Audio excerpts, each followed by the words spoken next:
Viewers, welcome to பௌர்ணமி சமையல். இன்றைக்கி நாம் என்ன பார்க்க போகிறோன்னா ரொம்பவுமே சூப்பரான வெஜிடபிள் ஃப்ரைட் ரைஸ் எப்படி செய்யறது தான் பார்க்க போகிறோம். வாங்க வீடியோக்குள்ளே போகலாம். இன்றைக்கி தான் எங்கள் சேனலில் ஃபர்ஸ்ட் டைம் பார்க்குறீங்கன்னா மறக்காமல் சப்ஸ்கிரைப் பண்ணிடுங்க. பக்கத்தாடி இருக்கிற பெல் ஐக்கானையும் ப்ரெஸ் பண்ணிடுங்க. இந்த வீடியோ உங்களுக்கு ரொம்ப பிடிச்சதுன்னா லைக் பண்ணுங்கள், ஷேர் பண்ணுங்கள், கமெண்ட் பண்ணுங்கள். வணக்கம் வியூவர்ஸ், இன்றைக்கி நாம் ஃப்ரைட் ரைஸ் பண்ணுறதுக்காக இதில் 1.5 கப் பாசுமதி அரிசி நான் ஒரு அரை மணி நேரம் ஊற வச்சு கழிஞ்சி எடுத்து வச்சுருக்கேன் பாருங்கள். இப்போ நம்ம குக்கரில் 1 லிட்டர் உண்டான அளவு தண்ணி நான் கொதிக்க வச்சுருக்கேன். இப்போ நம்ம இந்த கழிஞ்சி வச்ச இந்த பாசுமதி அரிசி அதோடு சேர்த்திடலாம். நம்ம இந்த அரிசிக்கு தேவையான அளவு உப்பு சேர்த்திக்குவோம். அடுத்து நம்ம அரிசி நம்மளுக்கு உதிரி உதிரியாக வர்றதுக்காக இதில் ஒரு 2 ஸ்பூன் ஆயில் சேர்த்திக்குவோம்.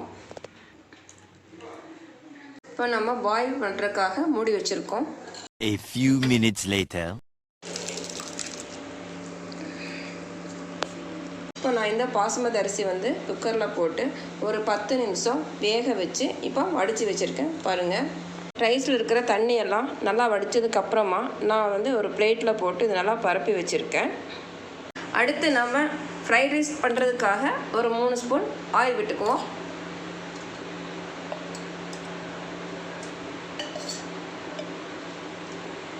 இப்போ நம்ம ஃபஸ்ட்டு வெஜிடபிள்ஸை 1 பை 1 சேர்த்திக்கலாம். ஏன்னு கேட்டால் வெஜிடபிள்ஸ் கொஞ்சம் வேகிறதுக்கு கொஞ்சம் டைம் ஆகும். அதனால் நான் அது ஃபஸ்ட்டு சேர்த்துக்கிறேன். பீன்ஸ் 1 கப் சேர்த்திருக்கேன்.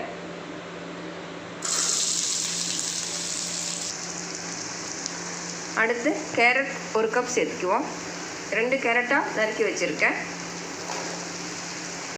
அடுத்து 1 கப் முட்டைக்கோஸ் இதுவும் சேர்த்திக்குவோம்.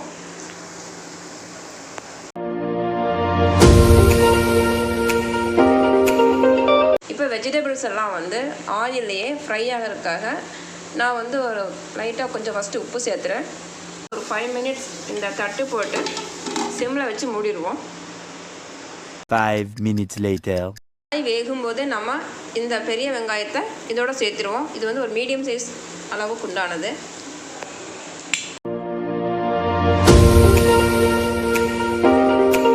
வெஜிடபிள் எல்லாம் நல்லா ஃப்ரை ஆகும் பொழுது இப்போ அந்த பெரிய வெங்காயம் போட்டோம் இல்லைங்களா, அதுவும் சேர்த்து நல்லா ஃப்ரை ஆகிடும். A few moments later. காயெல்லாம் நல்லா ஃப்ரை ஆகிடுச்சு. அதுக்கப்புறமா நம்ம இப்போ இந்த க்ரீன் சில்லி சாஸ் இருக்கு இல்லைங்களா, இது 1 ஸ்பூன் சேர்த்திடுவோம். அடுத்தது சோயா சாஸ், இது 1 ஸ்பூன் நல்லா சேர்த்திடுவோம். இப்போ இதை நீங்கள் நல்லா கலந்து விட்டுக்கோங்க. இப்போ நம்ம ஏற்கனவே நல்லா வடித்து ஆற வச்சு வச்சுருக்கிற இந்த ஃப்ரைட் ரைஸ் சாதத்தை இதோட சேர்த்துடுவோம்.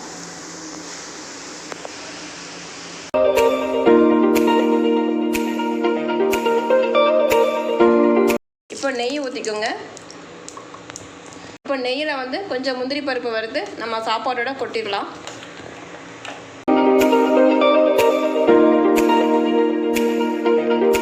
முந்திரி வறுத்த அந்த நெய்யிலே நம்ம ஒரு 6 பச்சை மிளகாய் இதோட ஃப்ரை பண்ணி அப்படியே சேர்த்திடலாம். ஏன்னா கொஞ்சம் காரமாக இருக்கிறதுக்காக நாங்கள் சேர்த்துறோம். இது உங்களுக்கு ஆப்ஷனல் தான், வேணுன்னா சேர்த்துக்கோங்க. நான் ஏன் பச்சை மிளகாய் இப்போ வணக்கிறேன்னா, சாப்பாட்டோடு சேர்த்து முதலே வணக்கியிருந்தா எல்லாம் இந்த சாப்பாட்டோட ஒன்றா கசகசன்னு ஆகிருக்கும். இது தனியாக தெரியறதுக்காகத்தான் நான் இப்போ கடைசியாக வணக்கி உள்ளே சேர்க்குறேன்.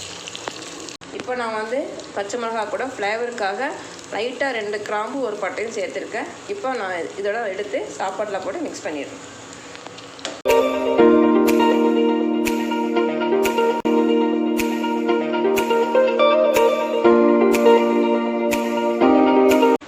இப்போ நம்ம வெட்டி வச்ச மல்லித்தலை சேர்த்துருவோம்.